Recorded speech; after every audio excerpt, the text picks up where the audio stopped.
All right, so we'll check in with the Patriots. Let's bring in Albert Breer, the Monday morning quarterback who joins us on the program. Well, let me start with the Patriots. You've been close to this situation. Why are they moving on from their coach, who was a coach in waiting for a good 5 years?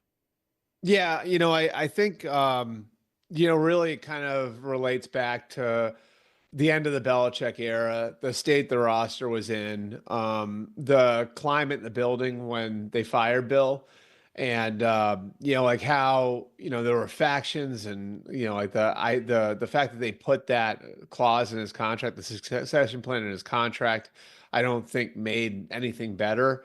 So like it forced the Patriots to go to Gerard Mayo probably a good 2, 3 years before he was ready, certainly before they intended to. And I think the where the building was in 2022 and 2023 made it so Belichick wasn't going to help mentor Mayo and help him fill in the gaps that would be created by his lack of experience. And so, I still think the Krafts really like Gerard Mayo. I'm not sure what Mayo thinks of the Krafts anymore, but I do think they still really like him and think that he'd have a bright future in coaching. But it just like based on the way they're set up, and they're set up for a coach to have a very strong voice in so many different areas because the way it was set up under Bill for so long. They weren't able to support him with the roster. They weren't able to support him with the infrastructure.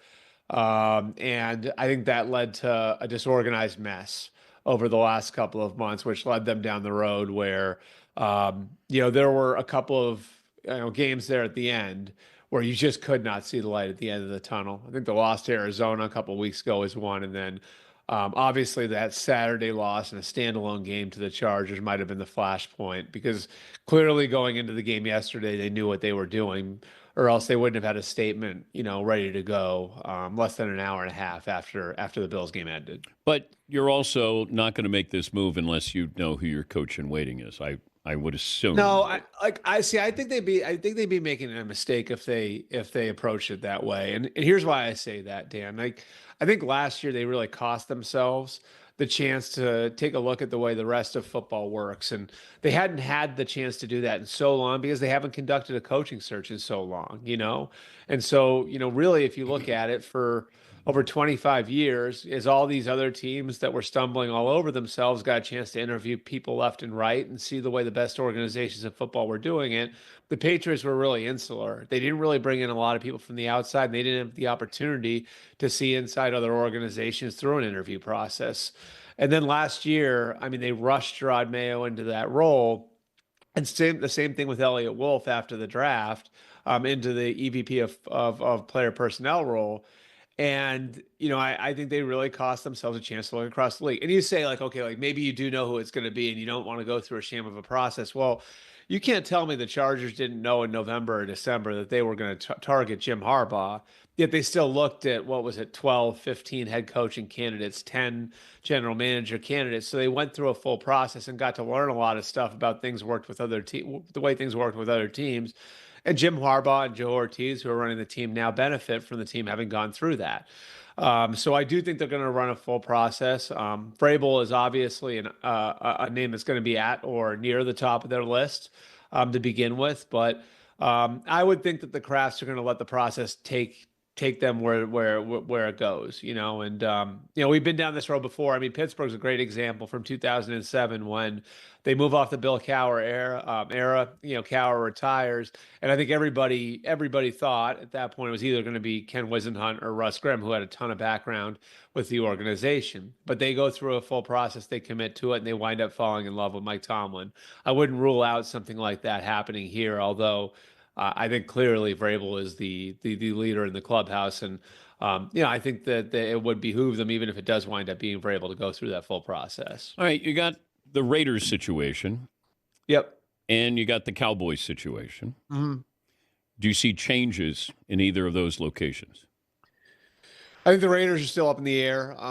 There's been a lot of momentum going in the wrong direction over the last couple of months, and where they are and what sort of voice is Tom Brady going to have in this? The opportunity maybe to get somebody like Vrabel because of Brady. I think would entice ownership there. And I think that they've had to look at the last couple of years and the way things are gone, and now some of the changes in ownership is their influence on Mark Davis to do one thing or another.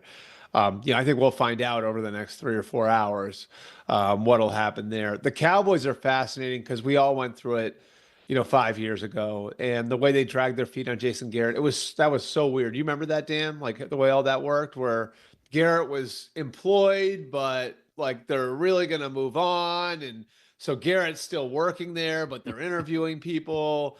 The same thing could happen here because Mike McCarthy's contract's up the same way Garrett's was. He's got relationships in the Saints organization, for example, right? Like he and Mickey Loomis were together there for I think it was 5 years. And Mickey Loomis's first 5 years with the Saints when McCarthy was there working for Jim Haslett. So there could be opportunity outside that Mike McCarthy wants to take a look at. The Cowboys could take a look on their, as well. And I think one thing that complicates the whole thing is, not only do you have to drop a new contract for Mike McCarthy, so it's not like you can just kick the can down the road for another year. That's also the case, I'm told, with their entire coaching staff. Everyone is up. Oh boy. So you've got to draw up new contracts for the entire coaching staff as well. So that's going to be an interesting one. That's as you might expect from America's team, a little complicated, a little complex. And that's another one. You can hear Vrabel's name a lot, but that's another one that I have heard Vrabel connected to. Tough to handicap Aaron Rodgers, but if you were going to, if I said Aaron Rodgers next year will be blank. I don't think he knows. I don't think the Jets can tell you what their plan is until there's a head coach and general manager in place. Would there be a market for Rodgers outside of the Jets? Yeah, I think somebody would take a look at it. Do I think he is what he was 3 or 4 years ago? No.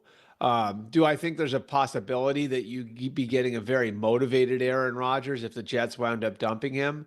Yeah. I mean, I can remember talking to Aaron about this in July and August, right? And he said to me, I didn't like part of my reasoning for coming back and going through everything that it takes to go through to get to the point where you can play quarterback in the NFL in 2024 was coming off the Achilles. And I didn't want to go out like that. Dan, do you think he wants to go out like this? Like this is worse than the Achilles, isn't it? Like if you're talking about, like everybody would understand if you're 40 years old, you're going out with the Achilles. Like everybody would understand that. Like this is like going out like this is worse. So I don't think he knows what he's going to do. But I don't. Rule yeah, but out what would you say? Okay, now I can go out. Like if you're Rodgers, I know. Hey, we went 9-8 and we didn't make the playoffs. Now I can go out. Look, there's the possibility that he goes through the contemplation of all of this, and he comes out of it and says, you know what, I just can't put my body through it again. I don't want to go through what it's going to take the next 6 months to position myself to play football at 41 years old. That's certainly possible. I think it's also possible that like he has a Brett Favre hair across his ass the way that Favre did when the Packers let him go, and you could see like a Vikings year for Favre from Rodgers somewhere else. Like I don't think that that's impossible. That like maybe one last time he wants to come back and put everything into it and say this is my last year, and I'm gonna do everything I can to be in position to play. And some team out there looks at it and says this guy could be a bridge. How would he look in Pittsburgh? I don't. I mean, seriously. Okay, how would Mike Tomlin deal with that? But how would he deal with Russell Wilson? He dealt with Russell Wilson, right? Yeah, but I don't think Russ is as much a diva as Aaron Rodgers is. I don't know. I mean, I think people that have coached those two might disagree. I don't Russ know. got humbled. Russ truly got humiliated in Denver. Right. And I think to some degree Rodgers has been with the Jets too. Like I look, here's the way I look at it. I think there's going to be an environment out there with quarterbacks, right? I mean, you go to Cleveland too.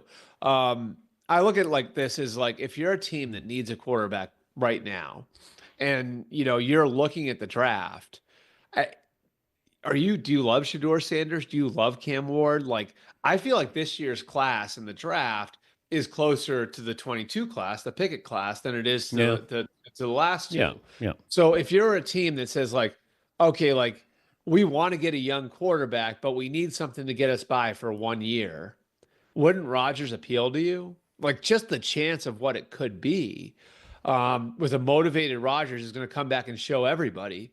Like I don't think it's the worst idea in the world. You know what I mean? Like, and I will say this for Mike Tomlin in Pittsburgh. Like, he's shown a remarkable ability to deal with whatever personality comes his way.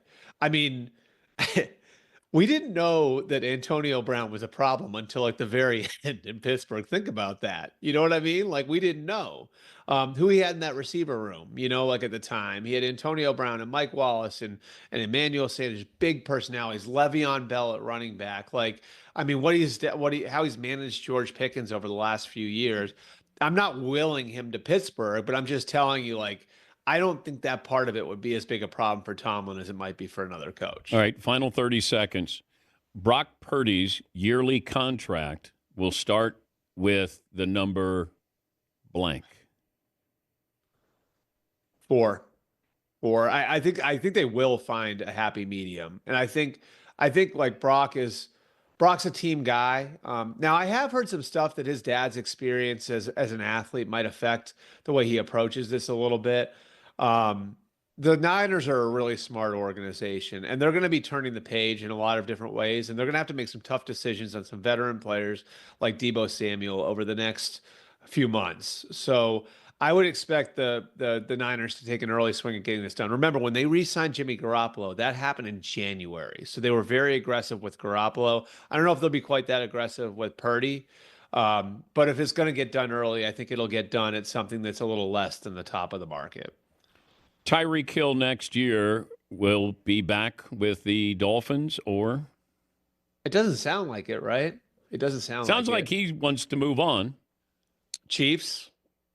Oh, they bring him back? I mean that would be the classic move, right? The Chiefs have already done these things. Like they brought like Juju Smith-Schuster was gone for a while, Kareem Hunt, right? Like it's like what the Patriots used to do. You remember they traded away to Deion Branch and brought him back. Bill loved that. Like was like, all right, we're gonna get all these assets for this player, and then 3 years later he's gonna come back home and play for me again.